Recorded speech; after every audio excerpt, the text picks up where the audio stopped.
Make it happen. I am, in God's sensational place, where alone, I am striking Nuggerdas against the enemy armies. Make it happen. Make it happen. Music, I present this to you before we move forward. I request you all that if you haven't subscribed to our channel yet, please do so. And if you like the video, don't forget to like and share it, and let us know in the comments how you found our videos. So, let's move on to the story. The ghillie suit worn over the glass was creating an obstacle in walking, but it was essential for camouflage. This is a suit originally used in Scotland in earlier times by special guards who protected royal lands from illegal hunters. These guards would stay completely hidden in ghillie suits, waiting motionlessly for deer, and at the right moment, they would pounce and catch it with their bare hands. They would then present the deer to the king, and be rewarded for their service. Inspired by this method. In today's era, snipers adapt themselves to their environment to avoid enemy detection. Ghillie suits have now become so advanced that many countries are producing high-quality versions suitable for various terrains. Almost all elite snipers in the world use ghillie suits. I kept walking while removing my suit. The sooner I could get out of there, the better. Soon, the enemy was likely to surround the area. If I got caught, I didn't need a prophet to imagine what they would do to me. I had planned a route via the stream where I paused to drink water and refill my bottle before moving on. A furlong ahead of the stream, the descent began. I increased my speed since I was not on a defined path. To ensure I was going in the right direction, I occasionally glanced at the compass. After covering about 3 kilometers of uneven and rugged terrain, I reached a dry ravine, but due to recent rains, the surface was slippery, and small and large stones were scattered all around. There were bushes along the banks, but the center of the ravine was open and exposed. The ravine was about 50 to 60 yards wide, and unfortunately, about 700 to 800 yards away on a nearby ridge, an Indian Army sector post was stationed, from where the visible portion of the ravine could be clearly monitored. I lay hidden in the bushes and raised the binoculars to my eyes. Seeing light activity at the base confirmed my suspicion that they had already received intelligence that Brigadier Prakash was alone. Soon after, a patrol unit emerged from the base and began descending into the ravine. They were definitely headed in my direction. All were heavily armed and advancing toward me. Instead of entering the stream, one of the men continued moving along the same path. It was my good fortune that I had already reached that spot at high speed, otherwise, I would certainly have run into them. And in such a situation, getting killed or captured was inevitable. I had no option but to stay hidden. I quickly stuffed the binoculars back into my small pack and crawled deep into the bushes. Reaching the base of a thick shrub, I pressed myself tightly against it. I couldn't even hear the sound of my own breathing. I didn't have to wait long. Soon I began to hear their voices. They were speaking in a mix of Punjabi and Hindi. The ones speaking Punjabi were probably Sikhs. As they came closer, brushing against the leaves and branches, their movements touched my body. In that moment, even the smallest twitch could have given me away. The ants crawling on my ears were mercilessly biting me, and if I wasn't covered in camouflage, even in the mud, they would have feasted on me. But I didn't blink, not even once. Such a situation, even a sniper wouldn't let a monk get too close. At least 8 pairs passed close. By that was my estimate. A second voice confirmed this. They were moving in pairs, holding their weapons at the ready. One would scan the stream, while the other watched the surroundings. Good thing Brigadier Prakash is gone, one of them said. At least now the expenses will be less, he added sarcastically. The swelling under his turban made his death somewhat bearable.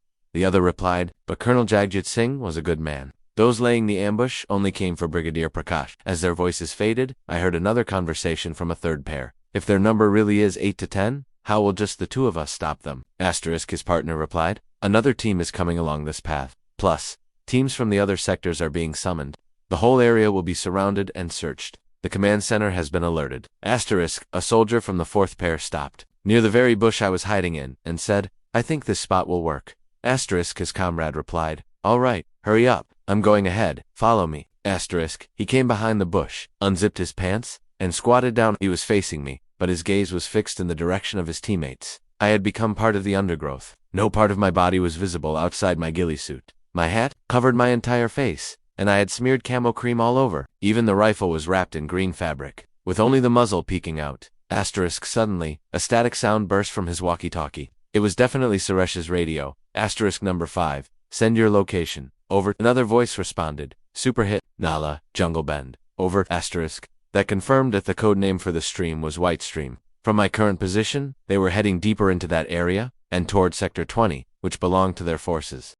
There were also crevices under the slope, and the thick ginger-colored thickets stretched far along the ravine. After turning toward the bend, the width of the ravine more than doubled, and in fact, it extended to the stationed personnel of the Badri unit. Among them were pine and deodar trees, and along with these, bush-like trees also stood tall. Evergreen trees were scattered in abundance, and it was within this very forest that I had left my companion behind. At a glance, the area no longer felt the same, but taking my partner with me was absolutely necessary. If it had not been for Havildar Siddiq, I would surely have advanced along the ravine and escaped this enemy-held region before it was surrounded. I would have been long gone by now. Warn your comrades to stay alert, I whispered to myself. Let me tell you all, although there is only one person reportedly present here, he is a very skilled marksman and an experienced sniper. He alone martyred our men. That's why proceed carefully. Influenced by Muslims, people of other faiths have also started calling fallen soldiers martyrs now.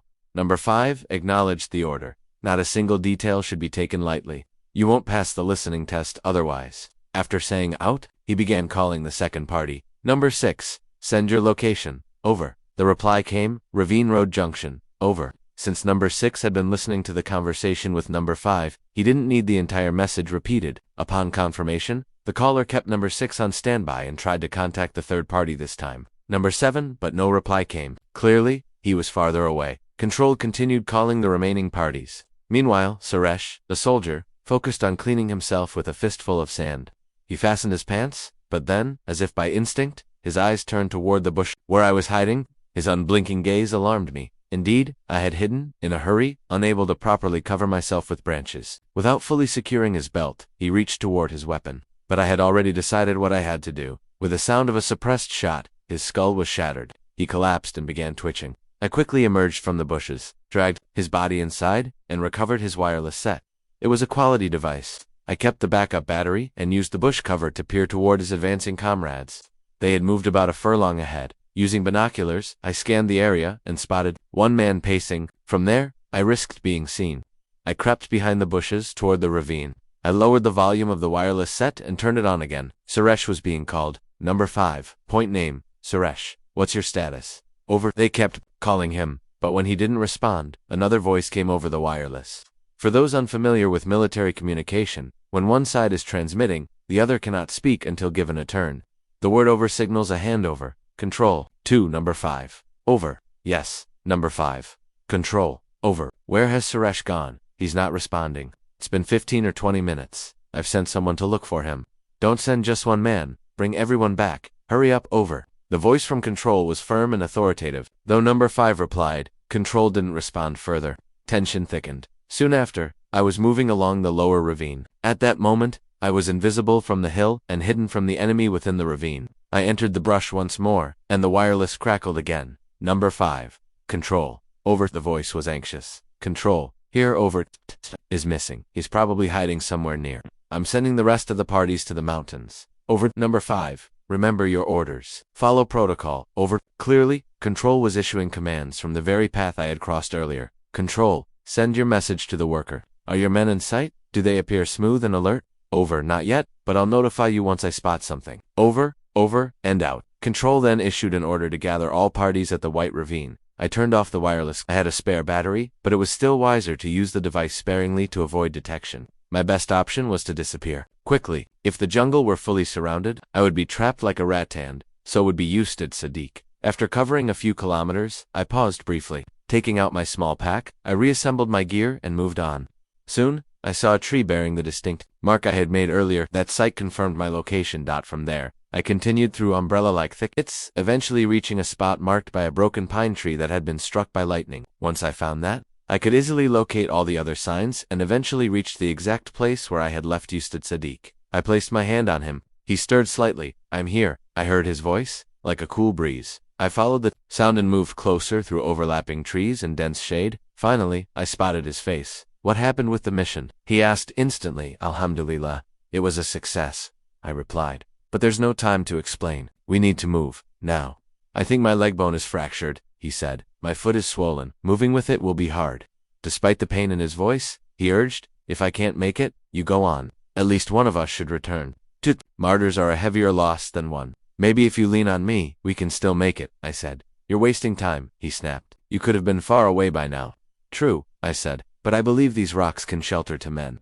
Don't be foolish, he warned. If this is foolishness, I'd rather be a fool, I replied, slinging my rifle and preparing to climb the incoming slope. I realized just how much effort and money it takes to build all these websites, and after so much hard work, if someone doesn't show up on time, it all goes in vain. I immediately responded, I should have thought about that before being sent here, he replied. This was a mission. I began constructing a shelter to hide in like a stronghold, but he wasn't pleased. You're not doing well. Can I tell you something? He asked. Why do you always justify yourself? He sighed deeply and went quiet. Okay, won't you hear an option? He said. Tell me, man, I replied, and he started explaining about the malware language in a joking tone. Meanwhile, I stayed busy with my work. As soon as I finished, he praised me sincerely. Well done. You've shown impressive performance. Not even a seasoned sniper could have done better. But then he asked, now what? I replied, I've already given my opinion. That wasn't an opinion. That was an outburst, he said, smiling. So, we've basically become reckless now. I pulled out the documents and showed them to him. Look at this, he said. This is the last clue, right? I nodded. Yes, by killing him, you've raised the alert for the enemy. I said, Sir, I had no choice. I understand that this has redirected the enemy's focus toward the jungle. He said, yes. I heard them discussing it on their wireless. They're planning to surround the entire area. All right, I said. Let's turn it on so we can hear when we're going to fall into their hands.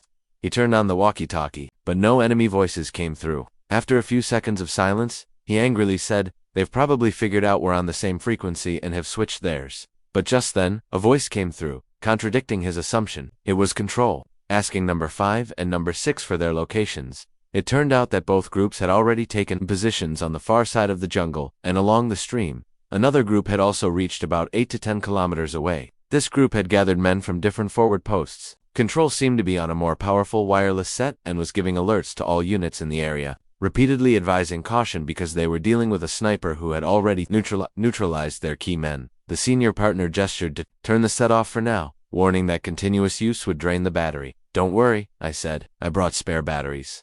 Still, he cautioned, let's be smart with the usage. The sun had long since set behind the hills. Darkness had thickened. I speculated they might avoid advancing at night, but didn't say it with certainty. If they've completed their encirclement, they could act by morning, I said. But it's a loss for them to wait all night. How so? He asked. Because they only suspect that we're hiding in this channel. Acting on guesses isn't always smart. I changed the subject and asked, do you have water? Just a little left, he said. Do you need it? I shook my head. No, I've got a full bottle, but we'll need to be careful. Who knows how long we'll need to hide. I told him I knew of another spring nearby, though it was far and might be guarded. Smaller springs, I added, don't usually show up on the map. Feel like eating something? I asked. No, he replied with sarcasm. It's not like there's a buffet here. I chuckled. We've got something. At least, I pulled out some roasted chickpea biscuits from my pack.